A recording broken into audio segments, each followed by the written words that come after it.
नमः ॐ विष्णुपादाय कृष्णप्रेष्ठाय भूतले श्रीमते भक्तिवेदान्ता स्वामिन्निति नामिने नमस्ते सारस्वते देवे गौरवाणी प्रचारिणे निर्विशेषा शून्यवादी पाश्चात्य देशतारिणे. Hare Krishna everyone, welcome back. Yet another episode. We are just getting started with chapter 6. So up until now in the previous two videos, we've talked about the flow of the whole chapter and I've also introduced you to the yoga ladder. Here, let us now get into the Ashtanga Yoga ladder. But don't you fret, I haven't forgotten the question that I left you with. Because we discussed saying that Bhakti Yoga is the topmost, that's the easiest, quickest and the best process, the question was, why at all does Krishna talk about the other yogic processes besides Bhakti Yoga instead of just giving only Bhakti Yoga? Well, the answer for that is, not everybody is ready for Bhakti Yoga because Bhakti Yoga, as easy as it seems, but at the same time, Krishna expects 100% complete surrender. Sarva dharman parityajya mamekam sharanam raja. Now, how many people are really ready to do that mamekam sharanam raja? How many will say, yes, 100% I'm surrendered to Krishna? Saying is one thing and doing is another. Hardly any. Not everybody is ready for that. And also Bhakti Yoga involves Manmana Bhava Madbhakto Madhyaji Mam Namaskuru. Wherein Krishna is saying that at all times you need to think about me. Manmana Bhava Madbhakto, worship me, offer your obeisances unto me. Again, it's not something that everybody is ready to do.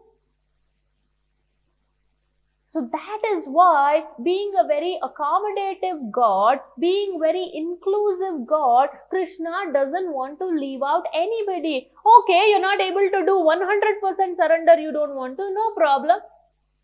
At least can you work for me? Or at least can you continue to do what you're doing but then offer the results to me? Or at least can you 24/7, you can't think about me. At least sometime, dhyana yoga, can you meditate upon me? So this way, Krishna, yena kena prakarena, somehow or other, wants to bring everybody into the fold of yogic process. But the idea is, once they get to any of these rungs, if they just perform that properly, eventually they will end up in Bhakti Yoga sooner or later. So this is the idea. So in order to give something for everyone, that they can take it up. So Krishna caters to all kinds of audiences by talking about Karma Yoga, Ashtanga Yoga, Jnana Yoga, Hatha Yoga, and then of course Bhakti Yoga. That's the answer. So now let us dive into Ashtanga Yoga ladder. Ashtanga, there are 8 steps. And what are those 8 steps? The very first step of Ashtanga Yoga is Yama. And what is Yama? The don'ts, what one ought not to do. And then once you know what not to do, the next question is, what should I do? And that is the next step on the Ashtanga Yoga ladder, that is Niyama.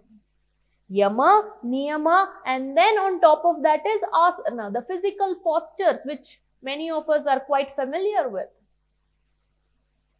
Especially with the International Yoga Day and all that, right? Many people are taking to this asana, the posture related yogic process.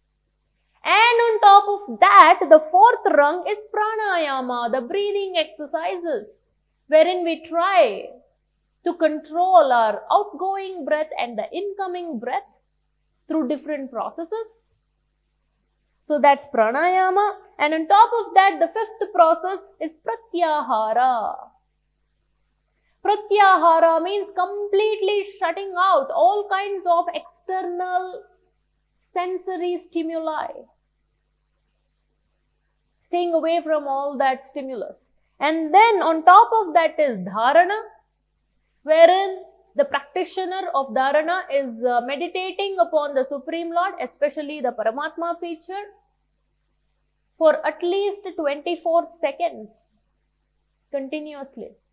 And on top of that is dhyana, where once somebody is continuously, consistently performing dharana, he'll come to the stage of performing dhyana, that is meditation upon the Paramatma feature, for at least 24 minutes.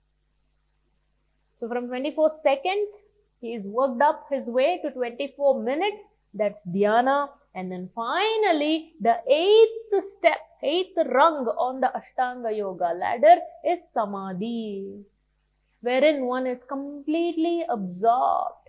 His mind, his senses, his intelligence, his entire being is completely absorbed in meditation. That is samadhi. So these are the 8 rungs on the Ashtanga Yoga ladder. The beginning steps are called Aruruksha. Aruruksha means to start. Not just the yogic process. Anytime when we say something start, you can use the word Aruruksha. And likewise, the topmost rung, 8th rung, is called Arudha stage. That is the completion. So there's the beginning, that is Aruruksha stage, and the final, the completion, final stage, that is Arudha stage. From Aruruksha to Arudha. Krishna will actually bring up both these terms very soon in chapter 6. Okay, so I hope you're absorbing all these concepts. The summary of 6th chapter, the yoga ladder, the Ashtanga yoga ladder, and coming up in the next video, we will talk about the 5 different koshas and which aspects of Ashtanga yoga falls under which kosha, and then how Bhakti yoga satisfies everything completely. Okay, so I'll see you very soon. Please contemplate on all that was shared in today's video. Take care. Hare Krishna.